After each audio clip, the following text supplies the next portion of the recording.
Pledge of allegiance. Pledge of allegiance to the flag of the United States of America and to the republic for which it stands, one nation under God, liberty and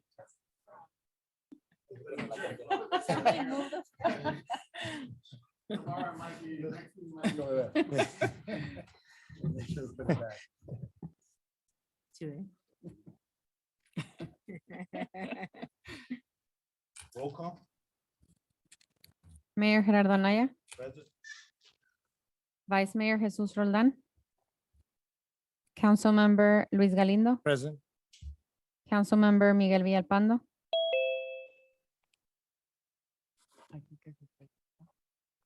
Councilmember Juan Castillo, Present. Councilmember Martha Gonzalez, Present. Councilmember Lorena Delgadillo. Present. Mayor, you have a quorum. Thank you. Gonna move on, call to the public. Anybody from the public wishing to address council? Angélica Roldán.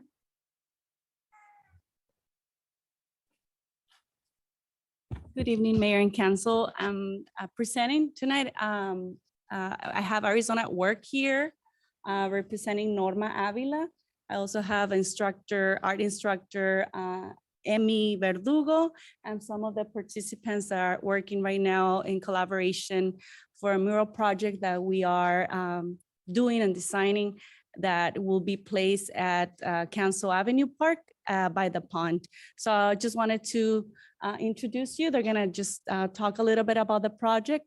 They presented last week at our Parks and Recreation Commission. They presented the collage and the designs. So I just want to introduce you with the team.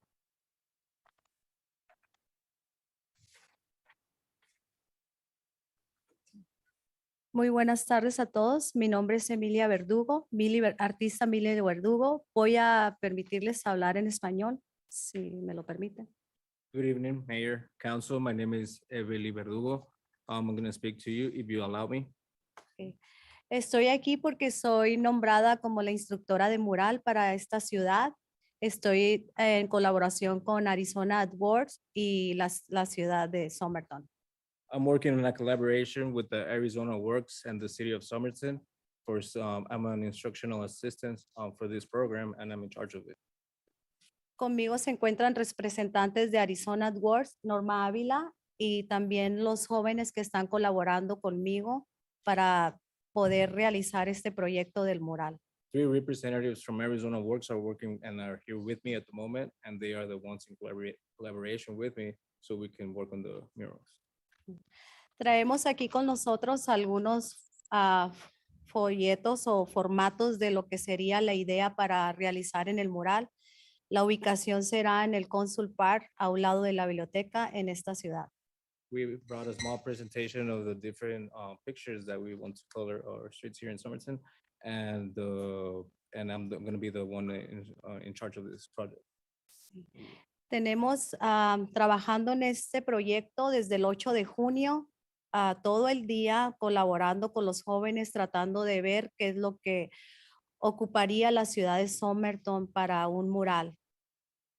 We've been working since June 8th all day. We were working with the youth here in Somerton to see what are the needs in perhaps the wall paintings. Por mi parte les puedo decir que tengo años de colaborar con Angélica Roldán y Luis Galaviz en esta ciudad. De hecho, viví en esta ciudad, conozco su cultura y me gustaría lograr algún proyecto hermoso que sea merecedor de la comunidad. I've been working here for years now. I've been working for years with Mrs. Roldan and Mr. Galaviz. I lived here in Somerton, so I want to bring something back, for the paintings. Estamos tratando de poner muchas ideas como un tipo collage de varias imágenes.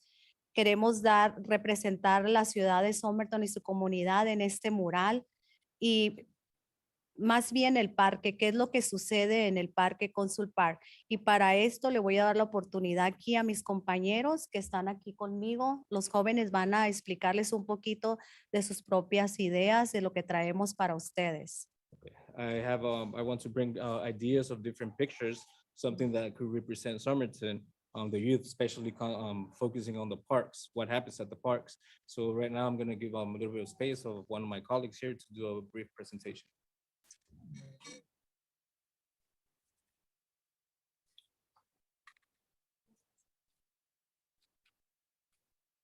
Hello, my name is Cruz Pavon, and yeah, I'll show you off the ideas that we had for the mural at the wall at the pond. So basically, this is like the first part of it. Can you guys see it? So basically, oh, but the reason why we picked those is because when you come to Somerton, Arizona from Yuma, really the first things that you see is the fields, then you go through the main street, you see the buildings, you see the water tower, and then you just see all the stores. And really, I'm not really from here, so I'm trying to like also like figure out what is in Somerton. And you guys have wrestling, sports, and we also want to put that on the mural. We also want to put some like the school logos. I'm gonna put lowriders if that's okay.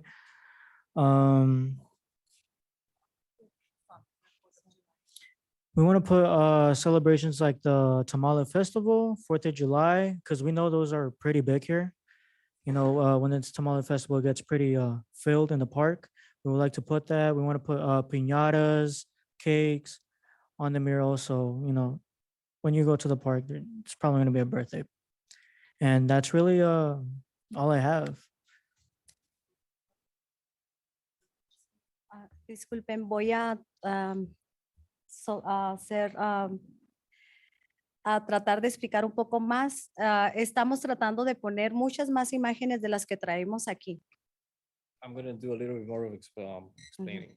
We have more images from what we're presenting to you at the moment. Vamos a tratar de representar la cultura que tiene Somerton en sus parques, las celebraciones, las piñatas, las fiestas, la celebración del 4 de julio en especial, que es cuando se reúnen miles de familias, ¿no? We want to represent Somerton, the culture of Somerton, the celebrations, different holidays that we have, and especially focus on the 4th of July. That's when we gather thousands of families. También vamos a tratar de plasmar pues el logo que tenemos aquí presente y el logo del Cocopah Casino. We'll try to put in the logo that we have here present and as well as the Cocopah Casinos logo. Y como principal deporte que en ese parque se celebra o se lleva diariamente en las tardes es el soccer o el fútbol. We're going to focus on soccer because that's a sport that it's played most at the park. Y como ya me dijo mi compañero, pues tenemos todo lo que es la historia de Somerton plasmada en el mural. And as I was told by my fellow friend here, we have all the information, all we need to put this in one. Una de las cosas que vamos a resaltar también es el lago y con un pescador, porque ahí se practica mucho la pesca, ¿no? Y vamos en los rieles, que serían los tubos, vamos a plasmar lo que es todo lo que tendría ser viviente el lago, que serían los peces, las tortugas, y vamos a simular el lago en sí. Something I want to highlight is that we're going to focus on the pond. We're going to put in some fishermen. We're going to put into art some from post to post, some live creatures that live under the pond as well. Y a continuación voy a permitirle a uno de nuestros compañeros a que hable un poco más sobre la cultura de lo que como hispanos traemos, ¿no? Y lo que trae Somerton para dar al mundo y a la comunidad. I will allow one of my colleagues here to do a brief presentation of what Somerton is and what it represents to the community. So my name is Itzaed Bueno. I'm one of the artists who helped create some of the drawings that you see. So some of the things I put on there, I feel are some good things that I think represent Somerton very well. As I know my peer mentioned to you, obviously the water tower, you know, the lettuce fields. We obviously wanted to add a little bit of a mix of Mexican culture as well, as we are a border town, so we do have quite some of that around here. So we did add, you know, a piñata, you know, we added certain candies from there. We did add lowriders as well, you know, certain sports. We were also thinking of adding other certain things that we think that would feel fit for Somerton as well in the city. And if there are any maybe suggestions or any things that we feel that we should remove or add, just feel free. But as far as that's all I have. Thank you so much. I don't know if there's any questions, but we just wanted to present to you this project. Yeah, fortunately, cut to the public, we can't Yeah. comment, but council has any comments, just make sure to go through Louis and see. But thank you very much. Thank you. Muchas gracias.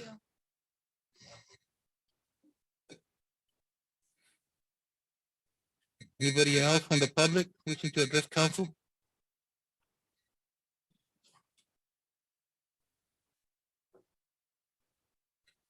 There's no one.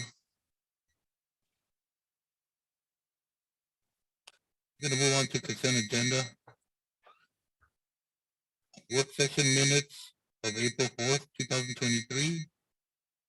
City council minutes, April 4th, 2023. City council retreat, April 29th, 2023. City council meeting minutes, May 2nd, 2023. City council minutes, April 18th, 2023. Special council meeting, May 15th, 2023. And city council meeting minutes, May 16th, 2023. Does any member of council want to remove an item from consent agenda? Is there a motion? Mayor, this Councilman Villalpando, make a motion to approve. There's a motion by Councilwoman Gonzalez, second by Councilman Villalpando. Those in favor? Aye. Aye. Any opposed? Motion carries. Mayor, apologize, something's going on with the system with the microphones. You can just give us a minute.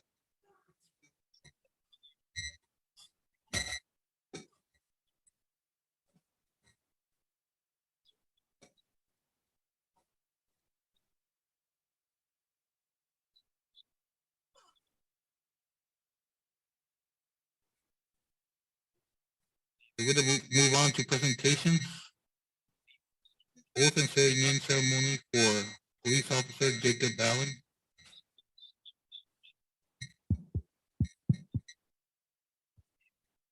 Judge?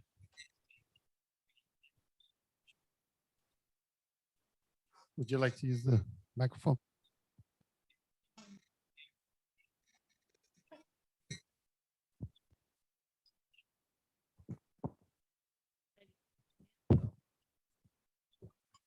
Okay, good. I'll help you.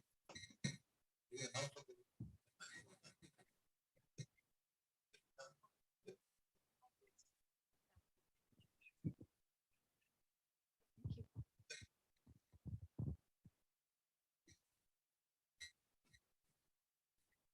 I, Jacob Allen, do solemnly swear or affirm that I will support the Constitution of the United States and the Constitution and laws of the state of Arizona, that I will bear true faith and allegiance to the same and defend them against enemies, foreign and domestic, and that I will faithfully and impartially discharge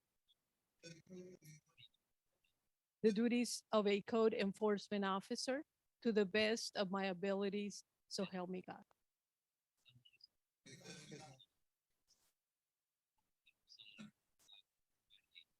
Okay, I will faithfully and impartially discharge the duties of a police officer. Discharge to the best of my abilities, so help me God. Congratulations.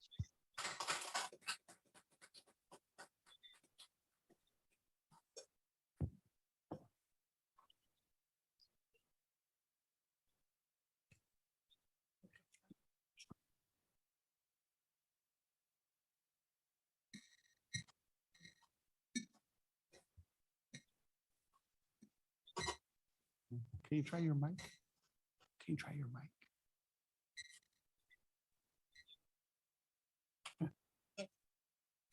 Test. Test, 1, 2, 3. Eres el mayor nomás. Yeah, can you give him the cord? For some reason, Mayor, yours is. Del Galindo too. Welcome, Officer Allen.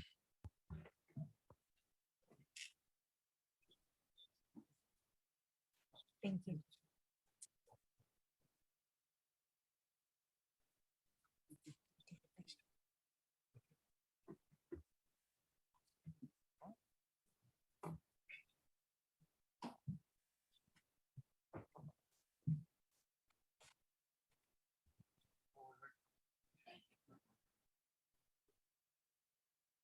Two and two.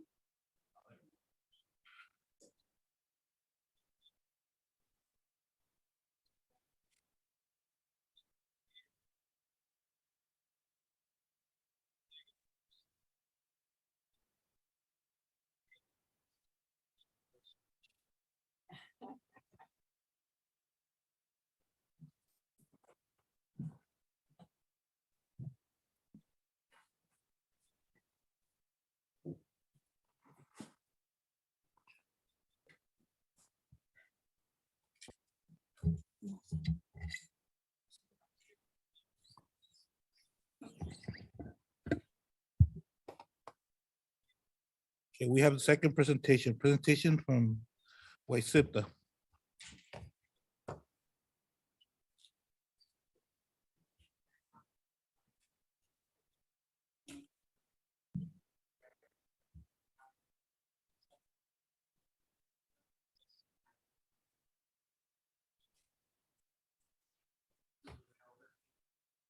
Says, oh, sorry. Overview of some of the services that we provide. You want me to turn the pages from here? Okay. So our mission and vision of YCIPTA is, the mission is mobility solutions that make essential connections possible. Our vision is to be recognized as a leader in mobility solutions that empower and connect community. Some of these are our goals that we have set for ourselves: as customer satisfaction, operational excellence, financial sustainability, and community value.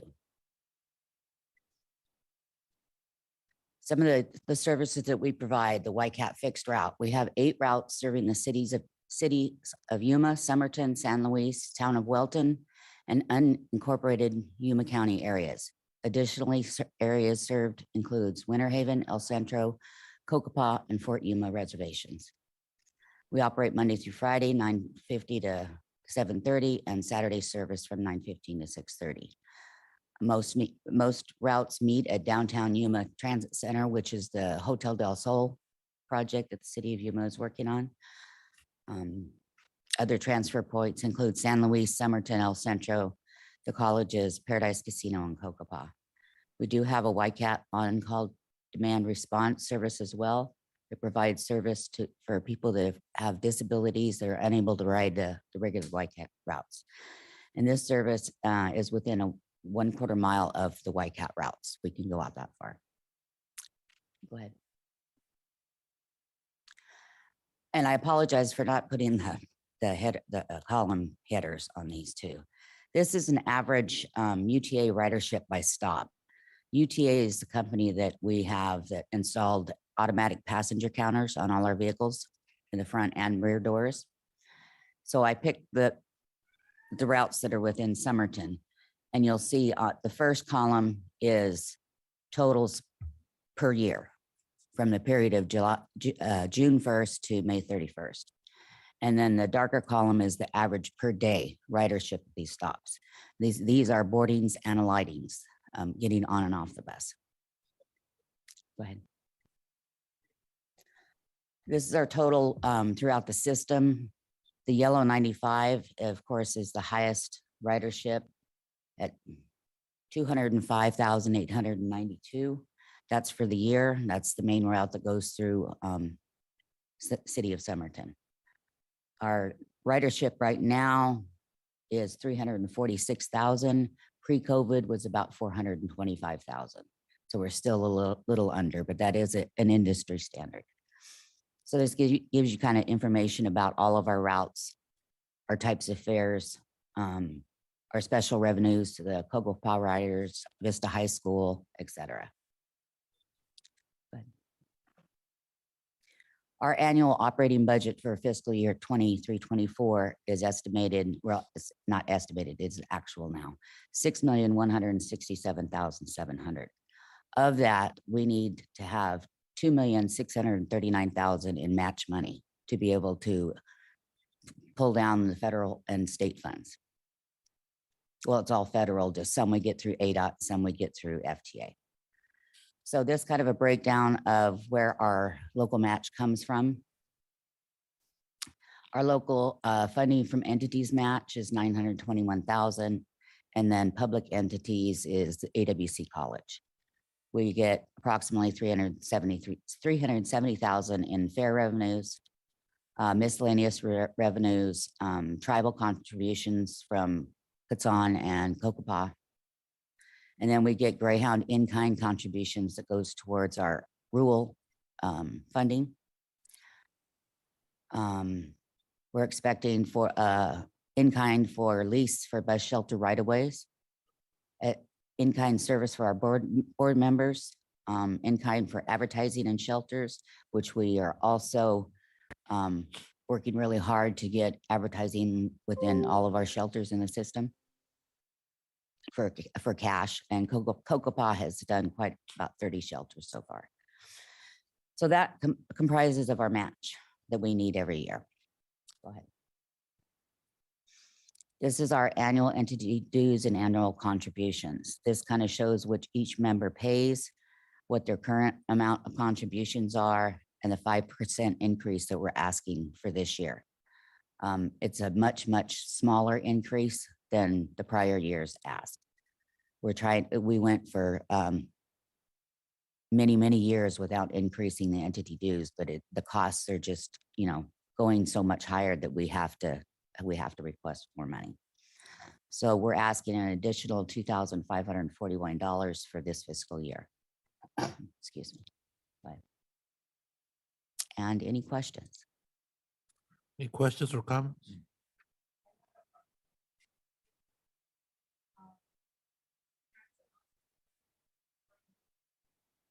Not, we received it last year. It's not shared with the municipalities, it's used towards the operation of the transit system.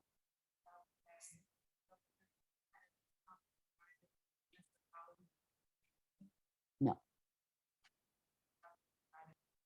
Mhm. Any questions? Comments? Mayor, I have one question. Yes, Councilman Villalpando? I believe, they mentioned that, that the numbers provided were onboarding and offboarding. So realistically, it's only for every two, it's going to be one person? Possibly, yes. Okay. Okay, But it's general public that is either getting on the bus and going to another destination or coming into the city of Somerton. yeah, so basically overall, the numbers are realistically half of that because eventually when somebody comes on, they have to get off, correct? Correct. Okay. And also on your presentation, I saw a slide where it says that you guys were working on a new revenue streams. I can't remember the exact page, but I can't remember the exact word. Oh, I think it's under our goals. Yes. correct. And Uh, that one Can there. you elaborate on that, exactly what you guys are working on in order to generate additional revenues? It was kind of listed in a slide after this. It was increasing our efforts to get advertising on all our shelters, additional in-kind agreements with the member entities. We're waiting on approval from FTA for those agreements to make sure that we can use them, and board member time as well. And also we're going to look at, we can use van pool because we provide a subsidy for van pool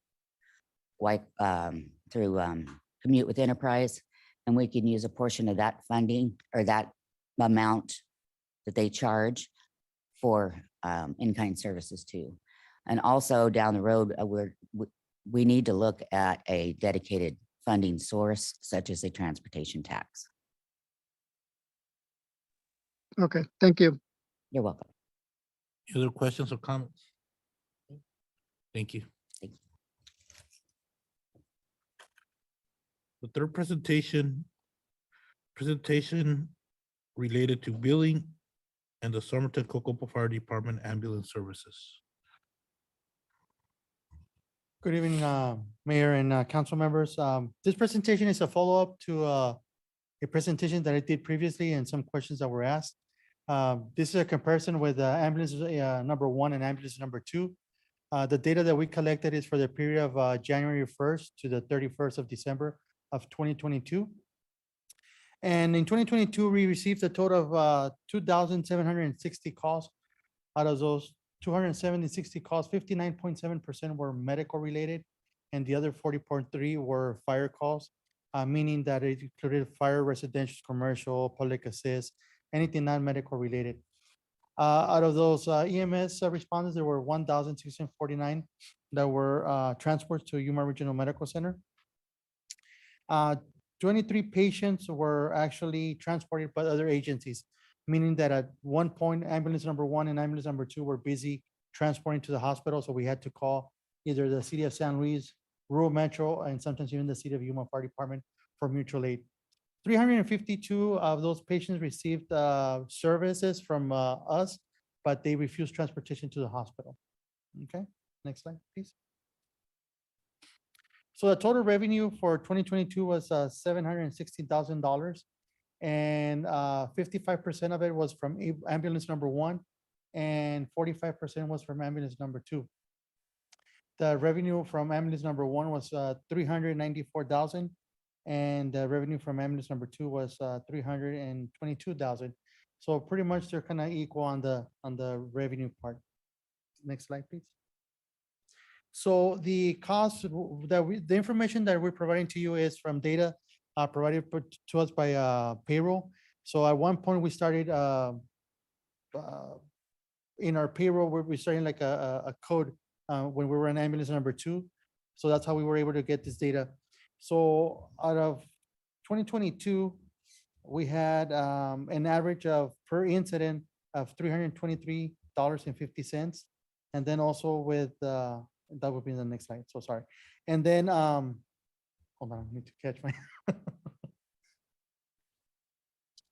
Okay, so for ambulance number 1, we had the transports that we had resulted in $242,000 on the cost of the staff, and on the staff for ambulance number 2 was $194,000. The fuel cost and any of the maintenance of the ambulance was $2,839 for ambulance number 2 and $3,131 for ambulance number 1. Next slide, please. So the revenue received was $716,000. Operating cost was $442,000, and the profit that we made that year was $274,000. So as you can see, once again, ambulance number 1, $150,000, and ambulance number 2, $123,000. We still have $80,000, which is still we're collecting from insurances or people that don't have insurance, private. We're still collecting revenue for those. So like I said, as of 5/31, we still had an outstanding of $80,000. Next slide, please. Some of the data that we collected was In 2017, we had 115 mutual aid transports, meaning that 150 times rural Metro San Luis, City of Yuma had to come into Somerton to transport patients. In 2018, we had 117 mutual aid. And then in 2019, that's when we put ambulance number 2 in service. And that year, we only had 21 mutual aid transports. So as you can see, both ambulances are kept pretty busy throughout the year. Mutual aid, we have mutual aid with rural Metro San Luis, where we also respond to their areas when they need us. And when we need them, they respond to us. We do have requirements by the Arizona Department of Health Services, which we do have to meet response times. And 90% of those calls, we have to meet them within 12 minutes. In the past, when ambulance number 1 was in the hospital, sometimes we would be dispatched from the hospital. So it would be driving that distance all the way from the hospital to Somerton to the scene.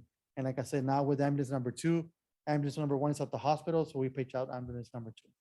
So this- that's just this- piece of, This mutual aid, is it the times that rural Metro has assisted Somerton, or is it in total the times that we've gone to other agencies and also? so for these numbers right here, Mayor, it's the times that they actually came. So in 2017, 150 times they came to assist us. And like I said, once we put ambulance number 2, we only had them come out here 21 times in. Do we have those 2019. numbers? How it changed as far as us assisting other agencies once we had the second ambulance? I don't have that data here with me, but I can provide that data in one of my pass downs. When we do have, actually on my monthly, there's a line in there that states how many times we actually responded and assisted San Luis or Yuma or rural Metro. So does anybody have any questions? You mentioned something that to ride on an ambulance is 342, you said, of transport?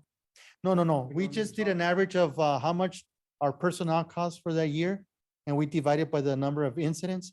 So an average, it's costing $328 for staff. Normally, what's the state right now? It's like 450 to 600, isn't it? For a service, for a transport, we're averaging, if it's an ALS, about $1,400.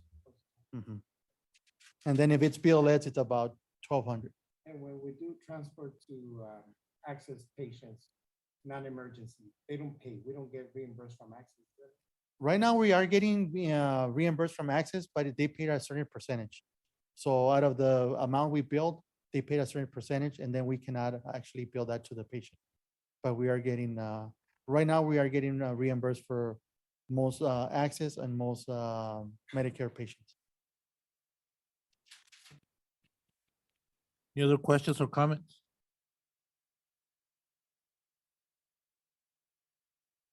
Thank you. All right, thank you.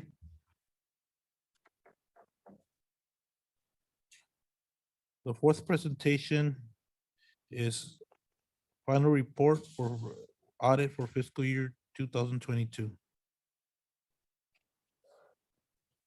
Mayor, council, we have Crimson Singleton from Hilton Burdick CPA firm presenting. Crimson, are you there? Yeah, I am. Can you hear me? Yes, we can hear you. Go ahead. Okay, great. Thank you. Yeah, as was mentioned, my name is Crimson Singleton. I'm with Hinton Burdick CPAs and Advisors, and we performed the financial statement audit for the fiscal year 2022 audit.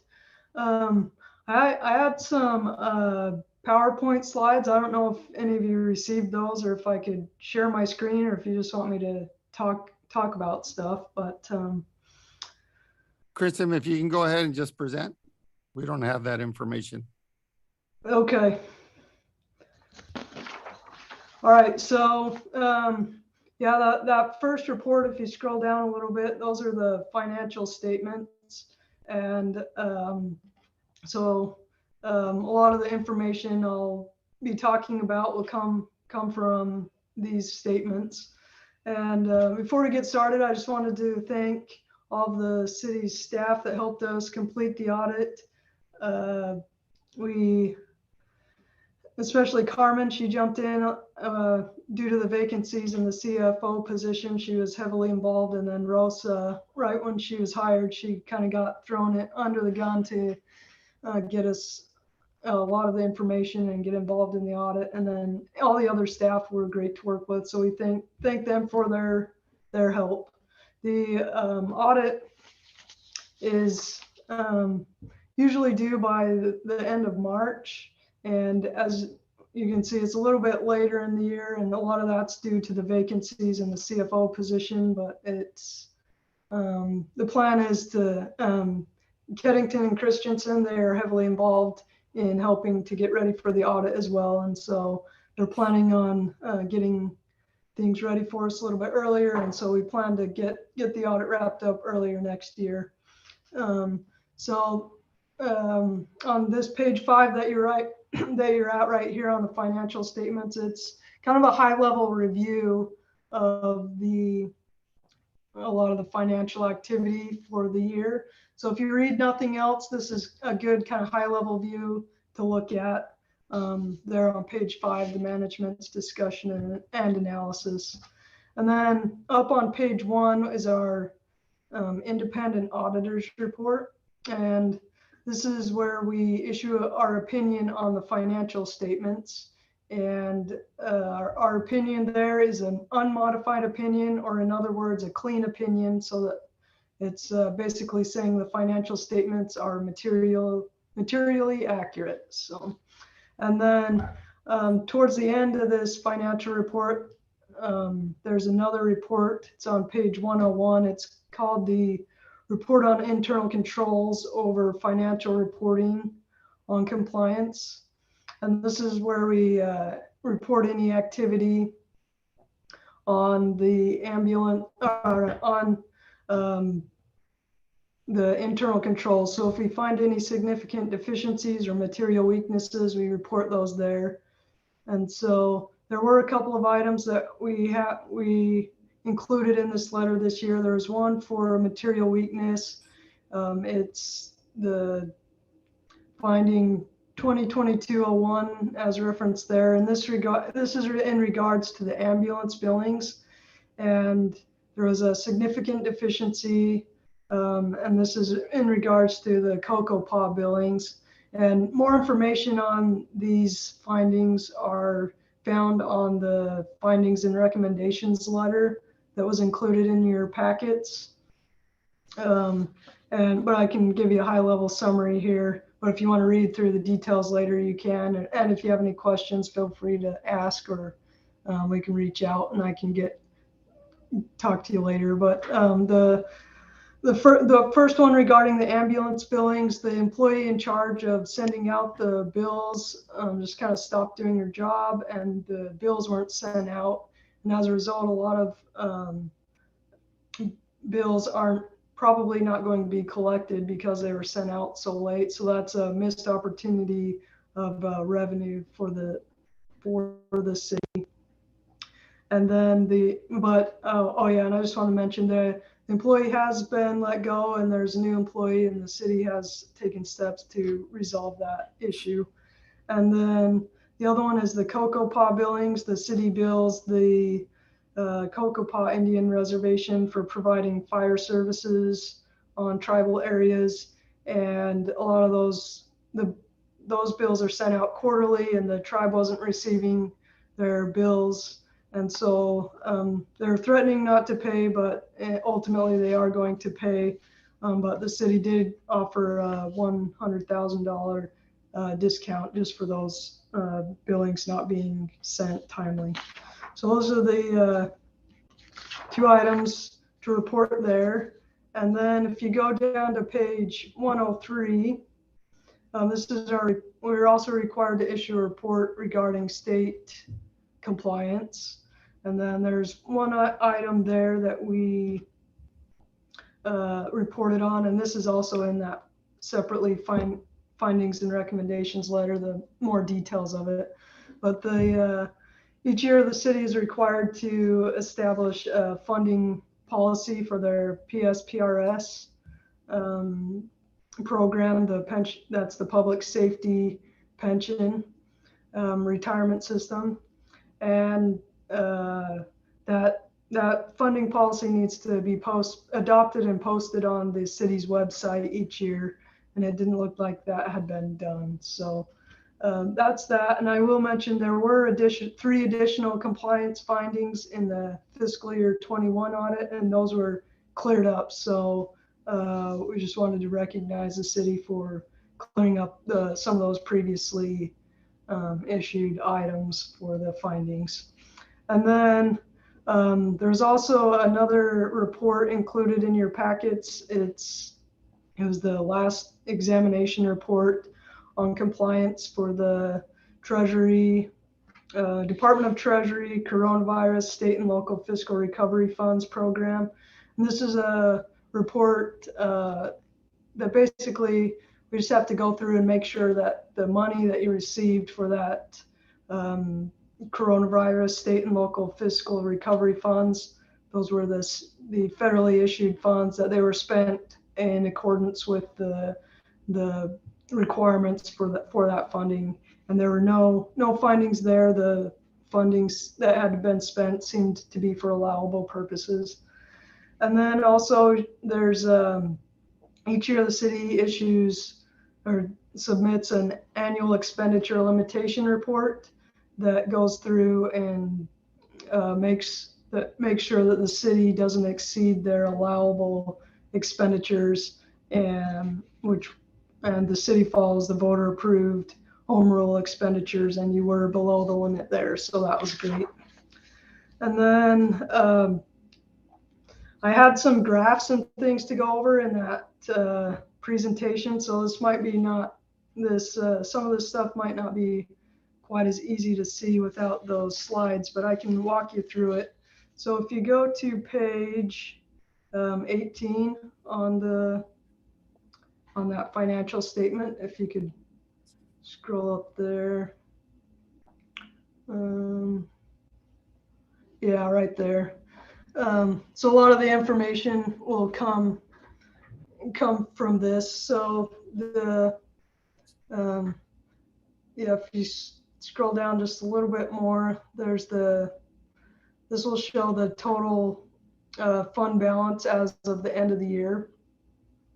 So the general fund had almost just over $5 million in fund balance. And just kind of just as a reminder of what this represents, fund balance, or the net position, is all of the assets less the liabilities, which kind of leaves the leftover resources that are available for use by the city.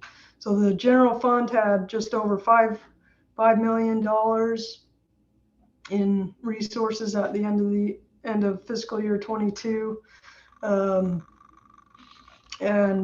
the expenditures were 11.7 million.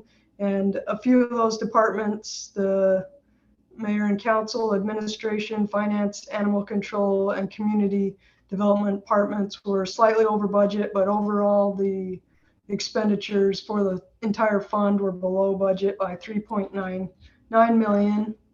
And the overall, the change in the fund balance was a decrease of $536,000. And of that $5 million resources, 876,000 of that it's restricted, meaning it has to be used for a specific purpose, and it was restricted for capital outlay of 876. And then the remaining fund balance of 4.1 million is unassigned fund balance, and the city can use that at their discretion. And the city currently had 4.2 months worth of operating reserves, and a minimum is recommended of at least 2 months. So overall, the general fund is in a good, stable position. And then that next row over, or column over, is that's the HERF fund. This fund operated within the approved budget. You can see the overall, the net change, it decreased kind of that third line from the bottom, it decreased $233,000. And overall, the ending fund balance was $674,000. So yeah, you can stay there on page 18. So I'll just kind of go through each column. So that second column there is the HERF fund. And so at the end of the year, it's decreased a little bit, but there's $674,000 of fund balance available. And this is all restricted. That has to be used for street projects. So, and then that next column over is the debt service fund. And this fund also operated within the approved budget. It stayed about the same. The net change in fund balance was about $1,000. So overall, the ending fund balance was $1.3 million. And these resources are assigned to be used for debt service. And then, okay, now if you want to go down to page 21 on that report. Yeah, right there. So those were the governmental funds we just looked at. These are the proprietary funds. So that first column there is the water fund.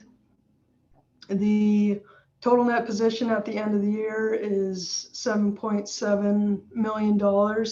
Most of that is tied up in what's called net investment in capital assets. So it's total like capital assets, like equipment, infrastructure, less any related debt to that. So of that 7.6 million, $7.2 million is the net investment in capital assets. And then you also had $473,000 in restricted net position. And some of that is for debt reserves and also for capital outlay or impact fees. And then the unrestricted net position is at a deficit of $50,000. That unrestricted did increase a little bit from the prior year, about $100,000. But in essence, that means there's no reserves on hand at year end because there's no unrestricted net position. So the water fund should do what it can to restore the unrestricted net position to at least 2 months of operating expenses, which is approximately $285,000. And overall, this water fund, it operated within the approved budget. And there were some, you can see the change in net position went up. A lot of that was due to some various projects that were going on. So the city received resources, but then they invested those into capital assets. They're about $1.1 million increase in capital assets net capital assets during the year. And then the next column there is the sewer fund. This fund also operated within the approved budget. The change in net position increased by $960,000. The net investment in capital assets went up about $1.5 million. A lot of that's due to freight liners and other small additions being more than depreciation. And then, so overall the total net position at the end of the year for the sewer fund is $13.6 million. 12 million of that is the net investment in capital assets. And then restricted is about 2 million. And that's also for debt service and capital outlay or development fees that were collected that have to be used for capital outlay related purposes. And the unrestricted net position is, it decreased by 63,000 and has a deficit of 419,000. So this fund also doesn't have the operating reserves required that would be prudent to have. So in order to restore the sewer fund's unrestricted net position to at least 2 months of operating reserves, it should have about $385,000 of unrestricted net position. All right, and then the last fund is the sanitation fund. It also operated within the budget. The change in net position was 62,000 decrease. The total net position is 259,000, and of that amount, about 172 is unrestricted net position, which can be used for at the city's discretion, and 86,000 is invested in net investment in capital assets. And the sanitation fund has about 2.16 months of operating expenses in unrestricted net position, so it's in a good position. And then my last item was just total cash. Total cash has been increasing for the city as of the end of fiscal year 22. Total cash was 8.6 million in the business or in the governmental activities. So those would be like the general fund, HERF fund, those other funds we were looking at. And then total cash for the business type activities was 3.4 million, and overall the cash was up 1.1 million. And that's basically what I had. If you had it, there's a few reports and things included in your packets. And if you had any questions or wanted to reach out to me on any of those items as you look at them, you're welcome to, or if you have anything you want to discuss now or any questions you have, I'd be happy to answer those. But we just want to thank the city for the opportunity to provide these audit services and for everyone's assistance to get the audit completed. So, Any questions or comments? I have a question, Mayor. Go ahead, Councilman Castillo. Crimson, you mentioned that all the recommendations and everything, because all the recommendations you've already given to our city manager, right? yes, yeah, we also provided these recommendations to the city manager, to Carmen, and to Rosa, the finance office. So they have these, and they'll be working on getting some of those resolved, I believe. But they do have copies of all of our findings and all of these reports as well. So, and they looked over them. So. Okay, thank you. And that was just my question, because when I looked at our at the agenda packet, I believe there was only like 5 slides. So when you were talking about those recommendations, I tried to write them up, but I just wanted to make sure that that our staff has them. Okay. Thanks. That's it. Yeah. Mayor, if I may? Yes. So we'll provide those after the meeting. Carmen has some booklets that we'll be able to provide that has that information. Okay, and I have a question. How likely is it that with the audit, because we knew about the issues with the ambulance billing and the billing to the Cocopah, we found out before the audit, but how likely is it that you would find it with the audit this fiscal year?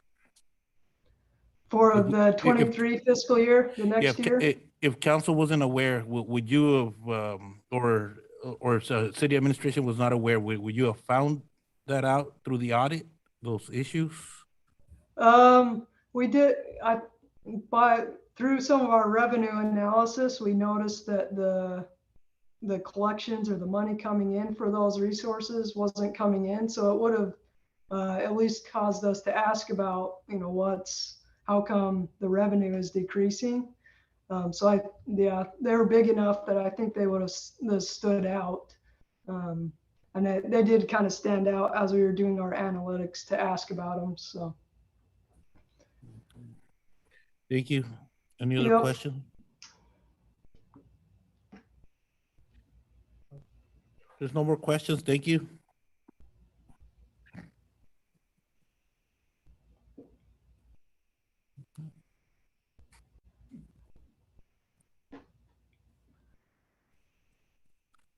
Item number 2.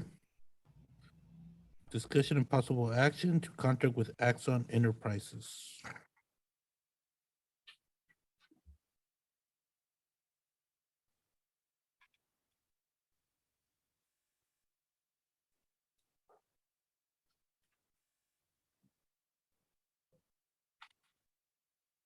Good evening, Mayor and Council.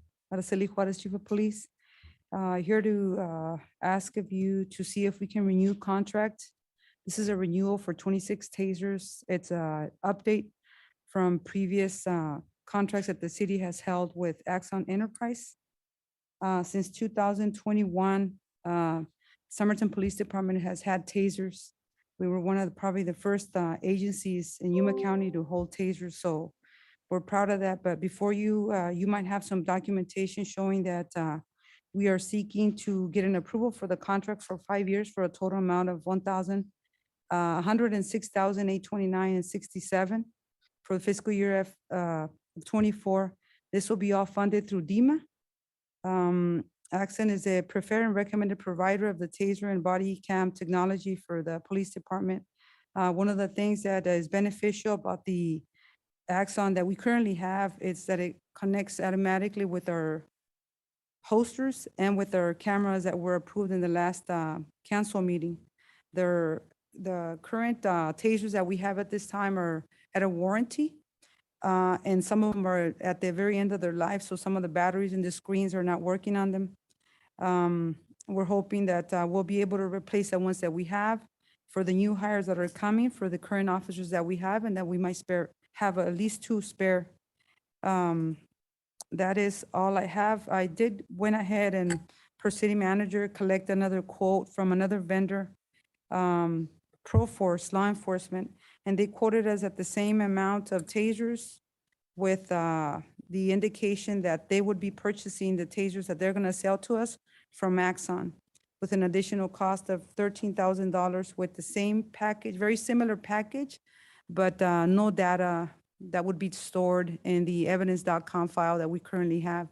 So we're able to pull all the data from the system because it's automatically uploaded from our body cameras, and anytime we would use a taser, that information, when we dock it in the system, we're able to pull it back in the system, especially when we have a use of force situation. That's all I have, Mayor.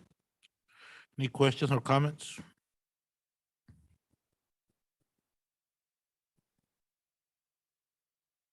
Okay.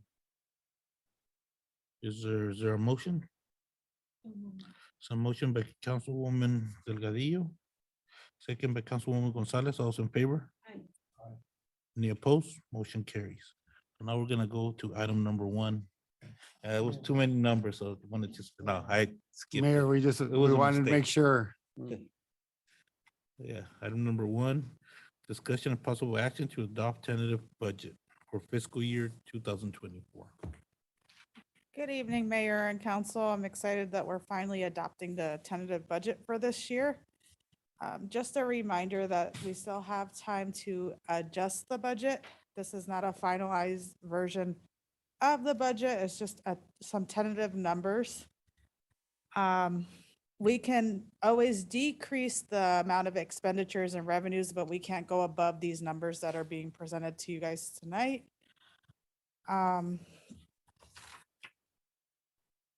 On Schedule A, which you have in front of you, this is a summary of estimated revenues and expenditures for year 24. Andrea, if you can please point to the 23 and the 24 at the bottom, please. Way at the bottom to the right of the expenditures limit comparison. So these figures right here are very important because they show the difference between the expenditures that we are proposing to adopt in this fiscal year in comparison to the expenditures that were adopted last year. As you can see, in 2023, we adopted a budget of 33,882,578. In comparison, we're proposing a budget of 40,807,293. Now, Andrea, if you can go up and kindly point to the special revenues category. Right next to general fund, right? Yes. So a majority of the difference is coming from the special revenues. We're proposing that there'll be millions of dollars in additional special revenues this year. This is resulting from the Parkview development. So we haven't billed for the improvements done on the lots that were purchased this year. We're gonna bill the developers. And then we're getting around $3 million in revenue to offset those expenditures. Then as well as our ARPA projects are included in the special revenue fund.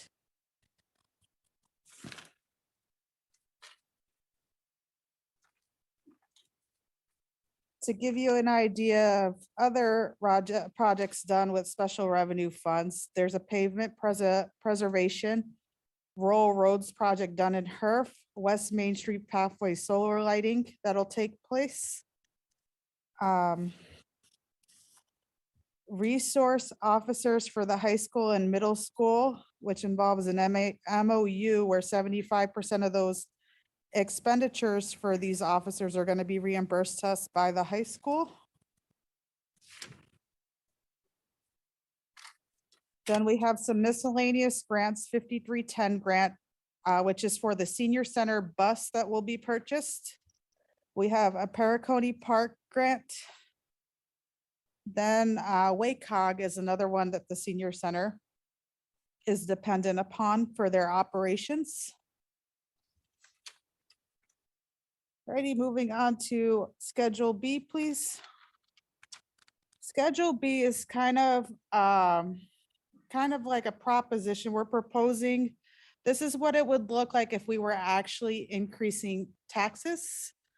This is an inception to date. Column 23 shows you currently the 768, 960, which was the value at current time for the properties, and what an increase would look like in 24 if we were to go through with this. This is kind of a plan for a property tax increase in the future, like a 1.6% increase in the future.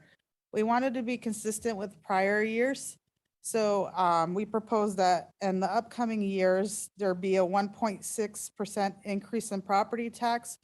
As far as current year, we will not be raising property tax, as we anticipate with all the developments coming to Somerton that we will be collecting additional tax revenue to offset some of the debt.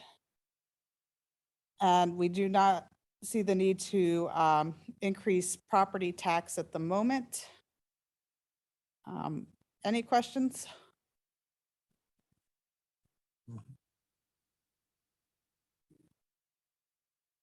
All righty, moving on to the next slide.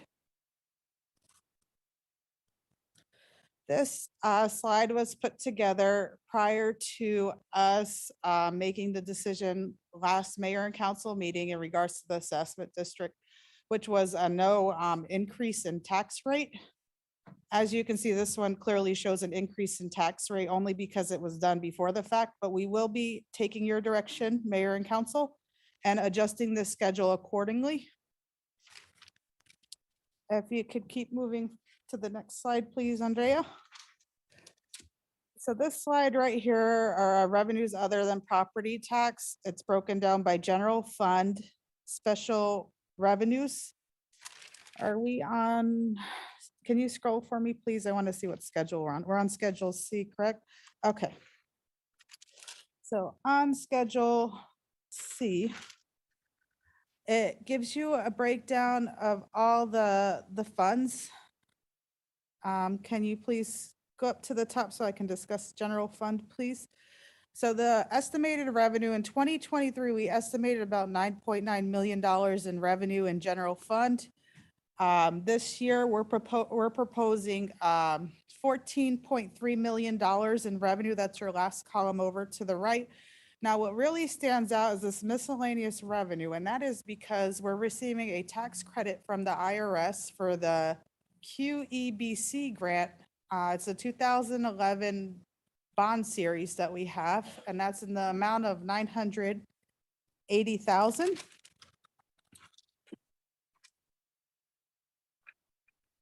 Then we had one other item that I noted that we were receiving, and that is the 194,000 proceeds that we're getting from US Bank in regards to our WIFA loans.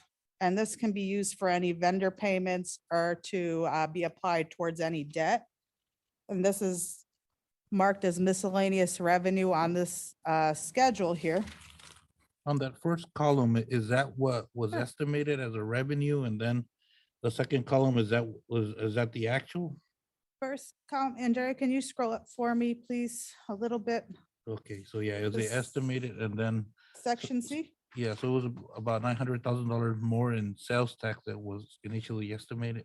Absolutely. And this is resulting from, so your first column over to your left, you are correct. This is the estimated revenue in 2023. The year isn't over yet, so we're kind of providing an estimation of what we believe it, but what we, And why is the property it may tax be. omitted there on the 2023 estimated revenue? It's omitted because the year is not over yet, and I did not receive the values from the county assessor's office this year. And I was unable to provide a number because I did not have the values on file. So I kind of just left that one out, and I will be following up with appropriate information and providing you the data. Now in 24 city sales tax, we are estimating an increase resulting from the new developments that are coming into town. We feel like it'll bring additional residents, they'll spend more money. And this will really help our property tax situation here in the city. Then our city sales tax, my apologies. Our property taxes, again, we have new developments coming, and that's why we're kind of estimating an increase. Then we did increase the rest of our fees on our fee schedule slightly. So we're kind of providing an increase for the remainder of the fees. Our ambulance fees, currently, we do have some billings that we will be making a collections effort on. Javier's team is proposing a payment plan, which hasn't been presented to you guys yet, but we feel that this payment plan will assist in our revenues and increasing our revenues next year, approximately by $200,000.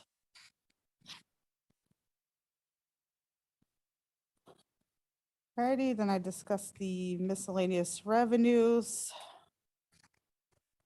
Moving on to the special revenue funds. The senior center has a significant increase in revenues, and this is resulting from, again, the bus grant, the 5310 grant that we're receiving from the state of Arizona, and the WCAG funding.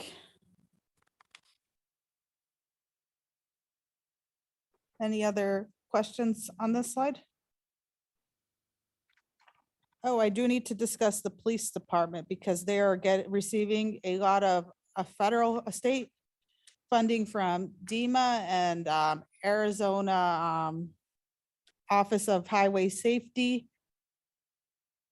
DEMA specifically, it should be around 1.3, 1.4 million that they are receiving. Then they are receiving about $100,000 from the TO Nation this year. It is great to say that we're receiving a lot more grants this year, which is helping us offset some of our expenditures from prior year. Alrighty, moving on to our next slide. This is Schedule D.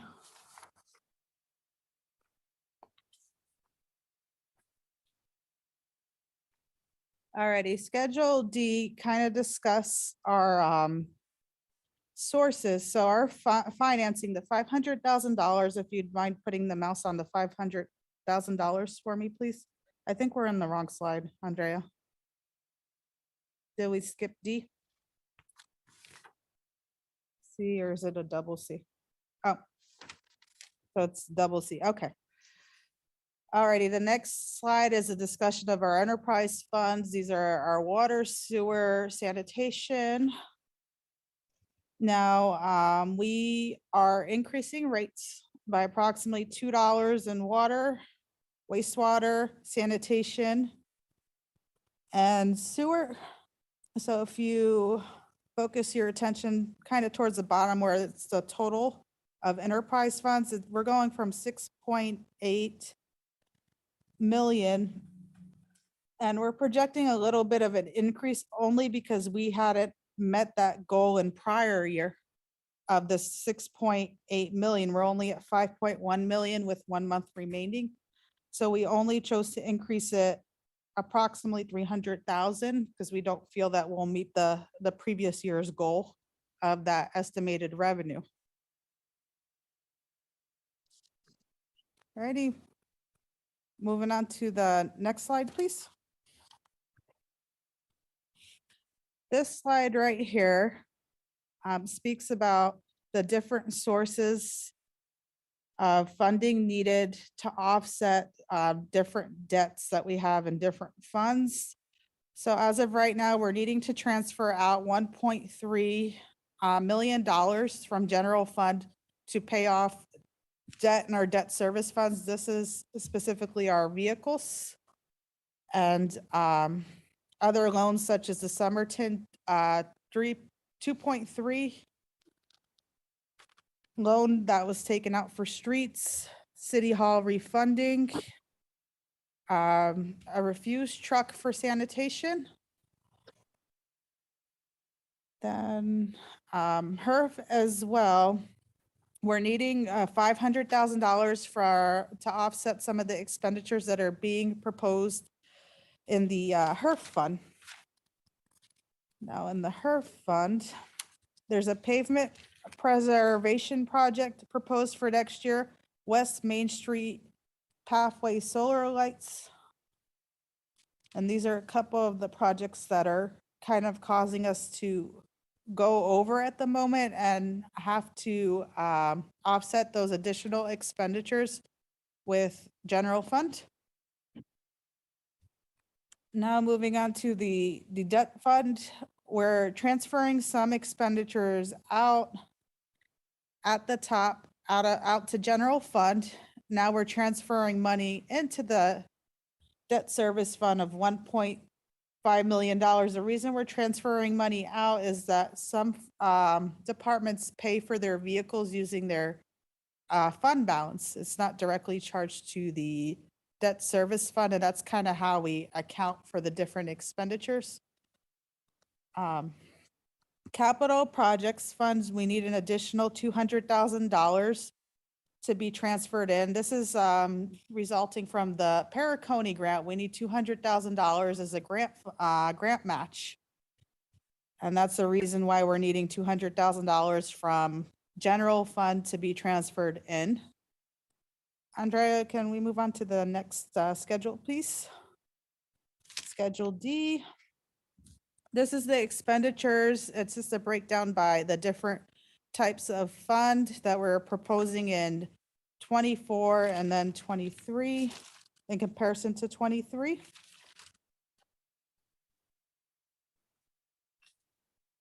Schedule D.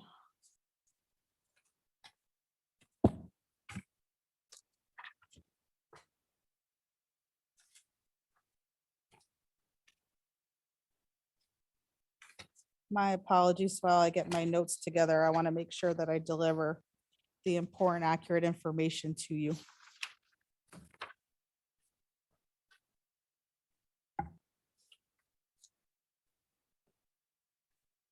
Alrighty, just a slight increase in general fund.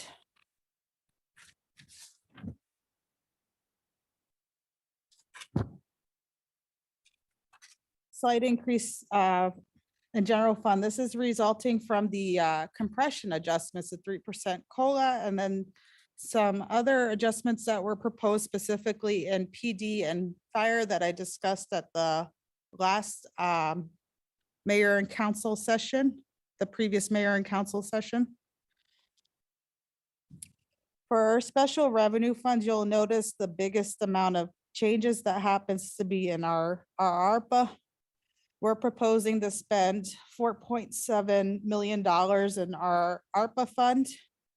And I just wanted to go into the fact that Crimson pointed out we have $4 million sitting in our general fund of fund balance right now.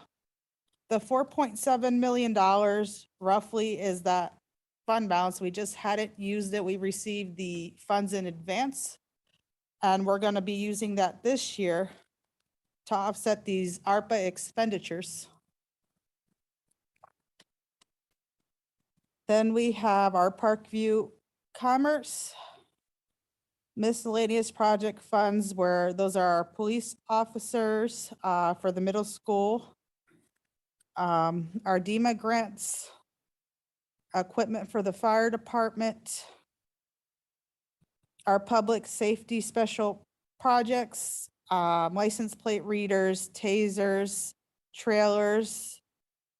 This is a bulk of equipment that the police department proposes to buy in the public safety special projects with their grant funding from the state of Arizona that will be received this year. Then the other significant change again is in the senior center fund, which is for that senior center bus, WACOG, and some improvements that will be done on their building. I believe it's a door mechanism. Then kitchen equipment will be purchased, cultural center remodel. Ready, moving on to our debt service fund. We're not proposing too much of a change in our debt service fund. It'll increase approximately by $100,000, which is resulting from the additional debt that the city will be taking on, such as vehicles that will be purchased this fiscal year or that we're proposing to purchase this fiscal year. One of them happens to be a used truck for the fleet department. Again, the refuge truck and sanitation. The next area is the enterprise funds. As you can see, there's not much of a change in the proposed expenditures for these funds. They were adjusted and proposed based on the actuals and where we are at currently this year. And I added a little bit of cushion in case we need to make adjustments, since we're not able to adjust the ceiling. Overall, for all funds, we are proposing to spend an additional $7 million, which again is in result of all of these additional grants funds received. Specifically, the ARPA has a huge impact because it's a huge expenditure. It's around that 4.7 million. Senior center is seeing a little bit of money from the state. Parks Department specifically is receiving the state funding for a number of projects that they are doing. And the police department, public safety, is receiving a bulk of funding from the state of Arizona, from the Arizona Highway Department of Highway Safety, specifically DEMA, and they're receiving their Stone Garden as usual. And then they do have an MOU, which will cover 75% of the high school and middle school resource officers that are FTEs that are being proposed. The other 25% will be coming in from general fund to offset those expenditures. Moving on to Schedule F. This year, if you'd mind putting your mouse right under mayor and council, I want to point out this mayor and council special projects. This is the 0.08 fund that I created this year.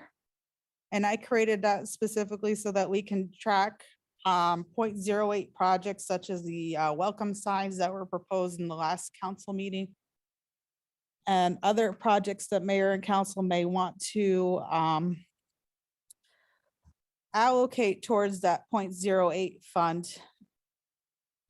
Also, I'd like to include in the previous park department projects, the council park fencing will also be another project that will take place.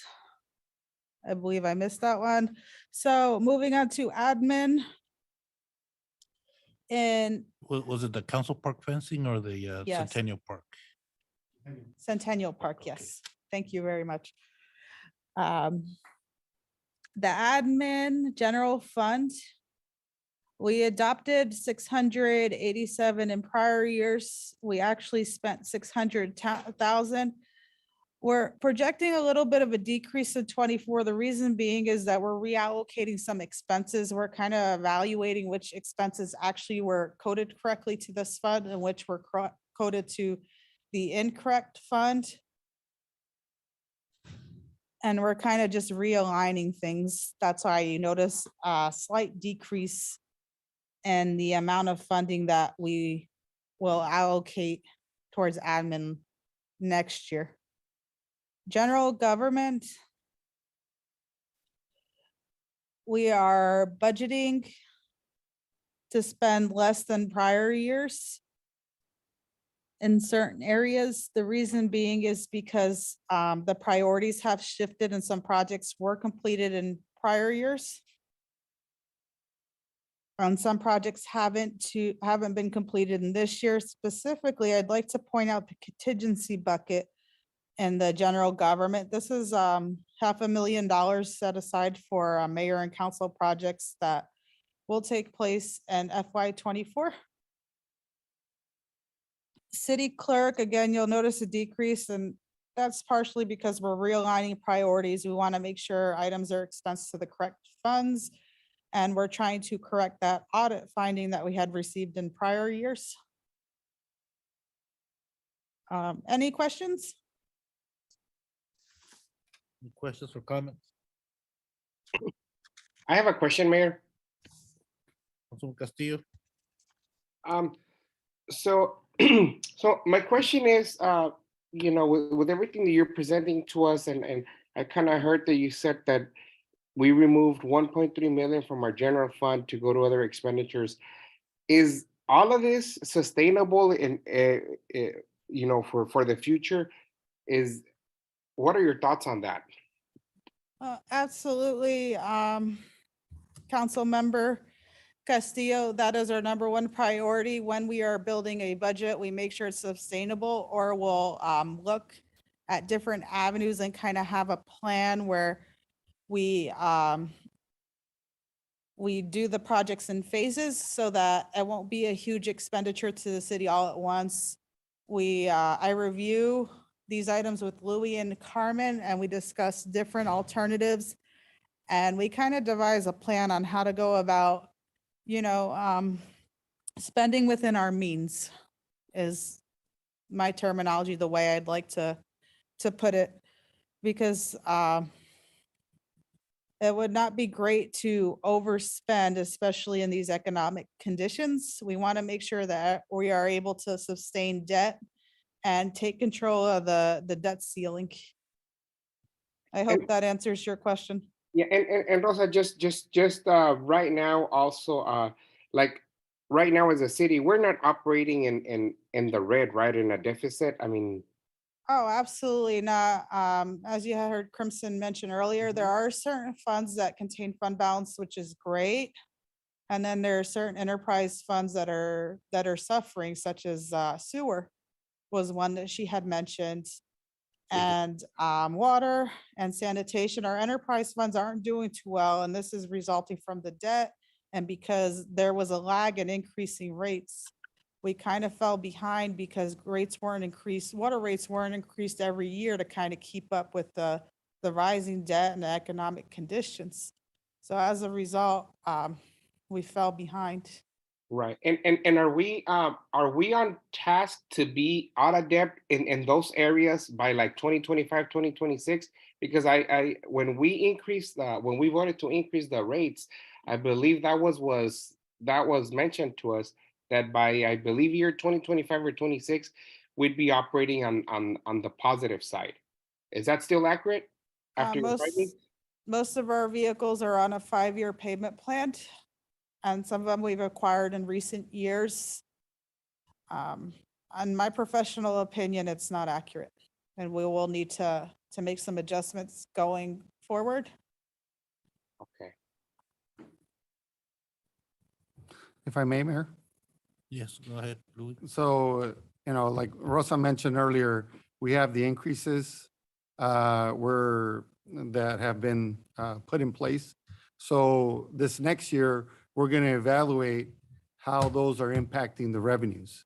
Now, usually the enterprise funds, each of the accounts, there is always a little buffer there because you never know when there's, and we're hoping, knock on wood, that happens, but that we have a major issue with one of those enterprise funds. But there's always a cushion. So with these increases, we haven't had a chance to really evaluate. So this next year, hopefully we'll be able to come back to you next year and really give you an idea of where we stand on those. Now, our understanding is that with the study done, that we should be heading in that direction. We're just not there yet because of some of the purchases and some of the expenses that we've had. So hopefully this next year, we'll be able to analyze it better and give you a better projected number of what we're going to be seeing in the future. So go ahead, Rosa. Sorry. And if I may add, this is the most costly year for CIP projects coming up in FY24 and our maintenance expenses. A lot of the maintenance was kind of left and pushed aside, I guess, because there wasn't enough funding. I'm not too sure, Louis, if you can elaborate on that in the past, how we fell behind in the maintenance. Well, some of the things were just catching up, and because of COVID and just of the revenues that were coming in. So now we're working on a plan to be able to adjust those things. We, Mayor and Council have done great strides, and with like you've heard, the vehicles, the equipment that's been purchased, that's going to help a lot because they're new equipment, less expense on that side. So all this you'll start seeing the benefits of it. Just that, of course, there was an investment upfront which needed to be done, and now we're just moving on, making sure those payments are moving forward, and we'll hopefully see a decrease. Absolutely. I agree with the purchase of new vehicles. This should assist us with maintenance. And then we had some unanticipated expenditures such as having some mechanical problems with the fire engine and fire. Items like those unexpected emergencies that occur. We really need a plan or a reserve in order to assist with these items.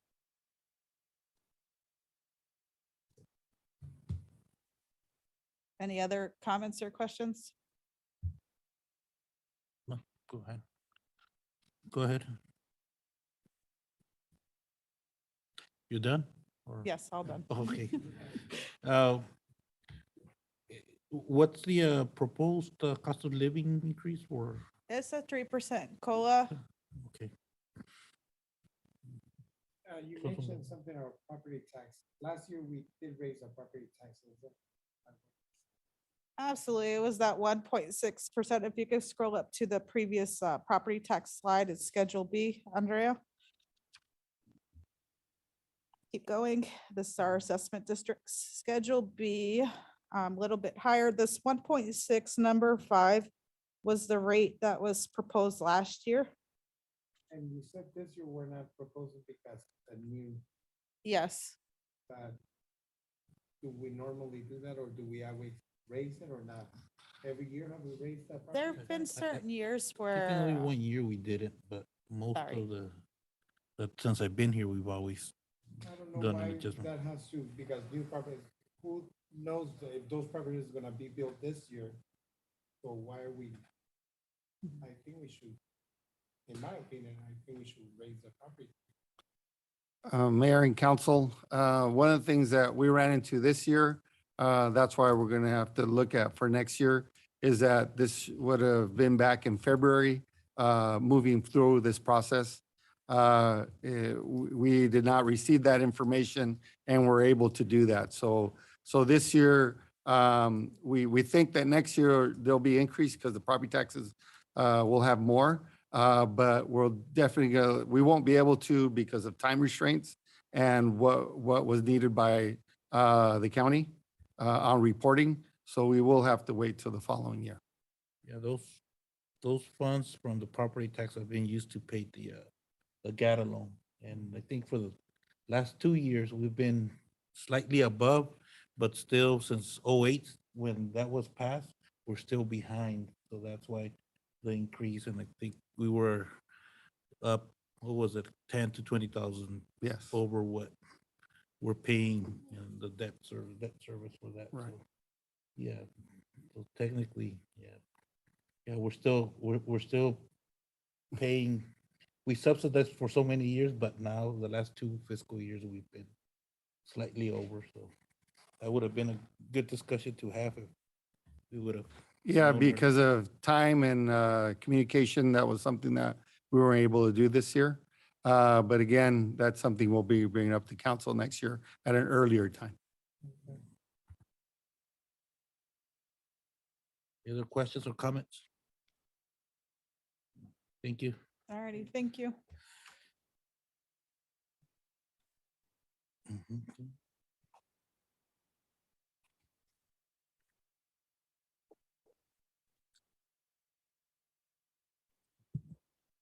Mayor, a Carmen? motion will be needed. Okay. Knew that. I was listening to Galindo. Yeah, I don't know. I know that. Is there a motion to approve the tentative budget for fiscal year 2024? Make a motion to approve and adopt a tentative budget for fiscal year 2024. So motion by Councilman Castillo, Second, Mayor. second by Councilman Galindo. All those in favor? Any opposed? Motion carries. Moving on to new business. Discussion and possible action to approve resolution number 2023-010.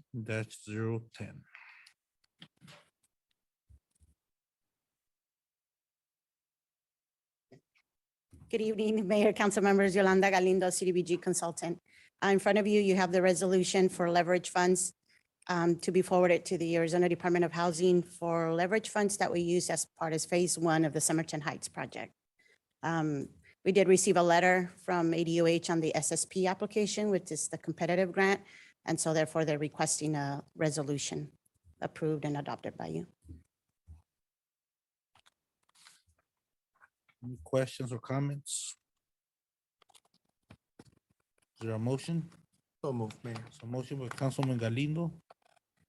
Second by Councilwoman Gonzalez. All those in favor? Thank Any you. opposed? Motion carries.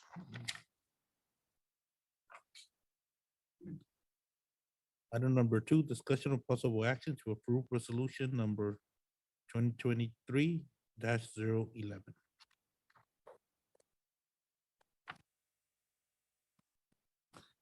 Mayor, if I may, Yes. this will be for the city council meeting. It falls on 4th of July. So we're looking for direction from mayor and council. That week will be 4th of July. And then also the following week, most of you will be in a conference. So we're looking for your direction either of canceling the meeting and just moving on to the next one, which would be scheduled for the 18th of July. And this is something that I make sure with administration, that there was nothing pending, no deadlines, being that it's No, So that's, we reviewed that and we're good. On the 18th, we will bring the final budget for approval, and so we're fine. any questions or comments? Is there a motion? Some motion by Councilwoman Delgadillo. Second by Councilwoman Gonzalez, also in favor? Aye. Any opposed? Motion carries. Summary of current events. Mayor, Council, first, I'll have our new Public Works Director, Charles Gutierrez, come up. He has a couple of things he wants to mention. You haven't introduced them to council officially. Officially, so we introduce our, Charles Gutierrez, our new Public Works Director. He's been with us for a couple of weeks. He's been really excited to be here, and I've been doing a great job working with everyone, and we appreciate all his efforts, so. Go ahead, Charles. Good evening, Mayor and Council. Thank you for allowing me to be here tonight to present to you. The slurry seal was conducted and has completed. We're working on the fall schedule, and we will update you real soon here with that and with all the streets associated with that. The County 15th Street, Somerton Avenue to Cesar Chavez has been restriped. It was a little faded. We've restriped it. The Parkview Commerce Center is at roughly about 95%. Complete. Southwest Gas is performing some wastewater line identifications for the new sewer gas lines. Some of the locations from Spring Street, from Somerton Avenue to Union and Union Avenue Alley should be finished this week. The next phases, they're a little bit behind. They're about 2-3 days behind right now. The next phase from Williams Edition and Williams Second Edition should start this week sometime, lead up all the way to the July 4th timeframe. And then the final phase, the Williams Second Edition from Congress Avenue to Cesar Chavez should finish up between the July 5th and the July 17th timeframe. That's it, Mr. Mayor. Thank you. Community Development, so. Good evening, Mayor, Vice Mayor, and Council. Actually, I have just one item to report to you.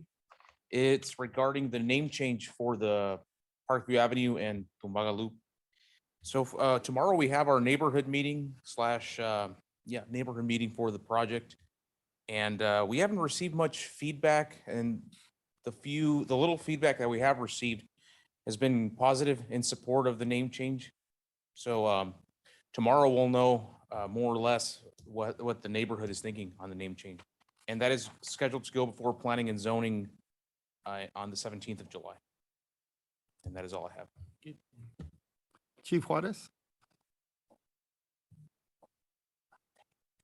Mayor and Council, good evening again. Araceli Juarez, Chief of Police. I have a couple things I wanted to share with you, positive news, since it's been a tough week, a tough month for everybody. So we've planned a movie time at the Public Safety Building. We have room for about 30 children or youngsters. We're going to be giving out or raffling out some bicycles donated by Walmart and some helmets. We plan to show a movie July 14th from 1 till 4. So anybody that's interested to bring their children and spend some time with us for a bit and get a little bit of education on bicycle safety, they're asked to RSVP to 928-722-7326, Public Safety Building. I just want to thank the community for being great drivers. We have been receiving limited complaints about traffic. We have a lot of construction going on in the city, over by the high school, over by Eucalyptus Street, and we have construction going on, tearing up of the road here on Spring Street. And we've hardly have had any accidents or any major situations. So I just want to thank the public and ask them to keep their eyes on the road. The other thing I have is I'm asking the public to see if anybody's interested, anyone having summer programs, summer activities, if they would want a tour of the police department, you can also reach us at that number I mentioned. And the last thing I want to share with you is I left it back here. Give me a second.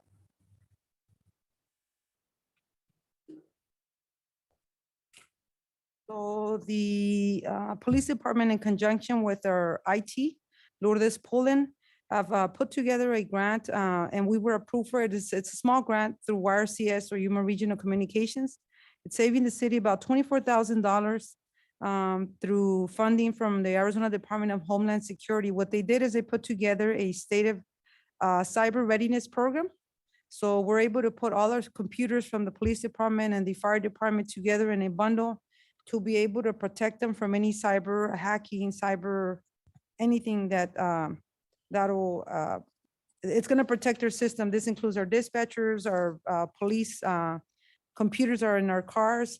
So this is a funding. It was a simple application to them and we were approved. So it's about a $24 savings for the city. So we're hoping that it'll be extended to the city, and I'll go ahead and forward some information to our city manager.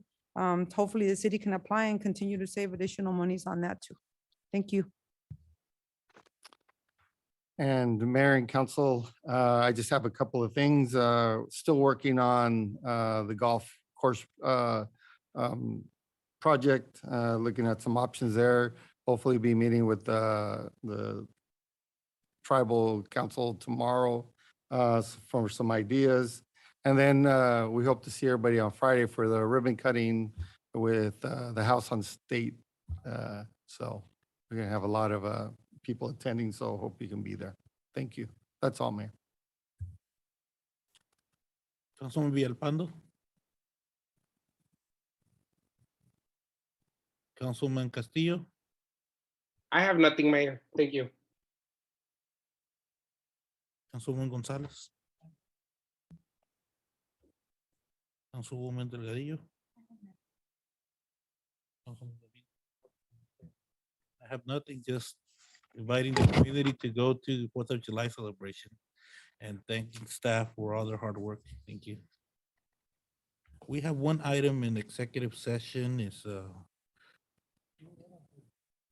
discussion concerning contract negotiations for Parkview Commerce Center, parcel number 19533-026. Is there a motion to adjourn to executive session? So motion by Councilman Galindo. Second by Councilwoman Gonzalez. Those in favor? Aye. Any opposed? Motion carries. Meeting's adjourned.